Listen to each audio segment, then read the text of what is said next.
네, 지난 금요일 환율 채권 그리고 상품 시장 어떻게 마감됐는지 수치 통해 알아보겠습니다. 먼저 환율 시장 살펴보겠습니다.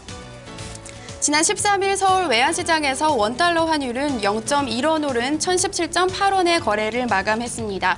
이라크 사태로 안전자산 선호 심리가 강해지면서 원달러 환율이 상승 마감한 모습이었는데요. 하지만 달러 매도화 물량이 나오면서 상승폭은 다소 제한된 모습이었습니다. 네, 뉴욕 외환시장으로 넘어가 보겠습니다.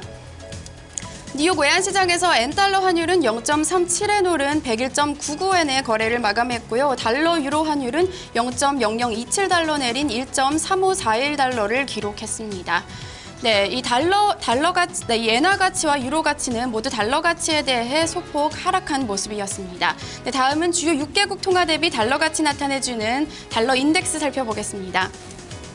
전일보다 0.09% 오른 80.66을 기록했습니다. 지난 금요일 발표됐던 미국의 경제 지표가 다소 부진하게 나오면서 달러 가치는 강보합에서 거래를 마감한 모습입니다. 이어서 채권 시장으로 넘어가 보겠습니다. 이라크발 악재에도 불구하고 미국 국채 가격이 하락했습니다. 따라서 뉴욕 채권 시장에서 국채 가격과 반대로 움직이는 국채 10년물 수익률은 전일보다 0.02% 오른 2.60%를 기록했습니다. 이 지난 목요일 영국 중앙은행 영란은행 총재인 마크 카니가 이 금리가 조기에 인상될 수도 있다는 발언을 했는데요. 따라서 전문가들은 이 미국 국채 매력이 상대적으로 떨어졌다고 평가했습니다. 네, 이어서 반도체 관련 지수들 살펴보겠습니다. 필라델피아 반도체 지수 0.99% 오른 627.49를 기록했고요. D램은 전일과 동일한 2.184를 기록했습니다. 낸드 플래시 64GB 0.25% 떨어진 3.95를 기록했습니다. 네, 다음은 상품 시장으로 넘어가 보겠습니다. 먼저 에너지 가격인데요. 유가는 전일에 비해 이날도 상승세를 이어갔습니다. 뉴욕 상업거래소에서 WTI 가격은 전일보다 0.35% 오른 배럴당 106.91달러를 기록했습니다. 유가는 지난주에만 4.1%나 올라 올해 들어 최고 주간 상승률을 기록을 했는데요.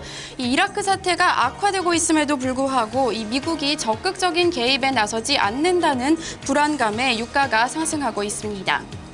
네, 천연가스 움직임은 반대 움직임 보였습니다. 0.42% 내린 4.74달러를 기록했습니다. 네, 이어서 주요 귀금속 가격 살펴보겠습니다. 뉴욕 상품거래소에서 금값은 전일보다 0.01% 오른 온스당 1274.10달러를 기록했습니다. 이라크 사태를 주시하며 금값이 강보합에서 거래를 마감한 모습이었습니다. 은가격 전일보다 0.66% 오른 19.66달러 기록했고요. 구리 가격 0.33% 올랐습니다. 네, 팔라듐 가격은 반면에 0.84% 내린 812.60달러를 기록했습니다. 네, 다음은 증시 변동성 나타내주는 빅스 지수 살펴보겠습니다. 네, 빅스 지수 전일보다 3.03% 떨어진 12.18을 기록했습니다. 이라크 악재에도 불구하고 뉴욕 증시가 소폭 상승 마감하면서 빅스 지수가 떨어진 모습입니다. 네, 다음은 BDI 지수 살펴볼 텐데요. 33포인트 내린 906포인트를 기록했습니다. 이 해운업 경기 선행지수죠. 이 BDI 지수가 최근 가파른 하락세를 이어가고 있는데요. 이 중국의 철광석 재고량이 증가하면서 이 BDI 지수가 하락하는 것으로 풀이됩니다.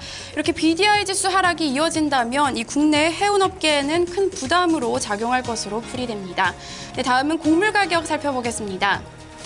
이날 곡물 가격은 일제히 상승했는데요. 시카고 상품거래소에서 옥수수 가격 0.78% 올랐고요. 소매 가격은 0.13%, 대두 가격은 0.74% 상승했습니다. 뉴욕 상업거래소에서 원당 가격 역시 1.91% 오른 17.85달러를 기록했습니다. 네, 마지막으로는 지난 금요일 발표됐던 경제지표 살펴보겠습니다. 이날 발표됐던 경제지표는 대부분 부진한 모습을 나타냈는데요. 이 중 한 가지만 함께 살펴보겠습니다. 지난 6월 미시간대 소비자 태도 지수가 81.2를 기록했습니다.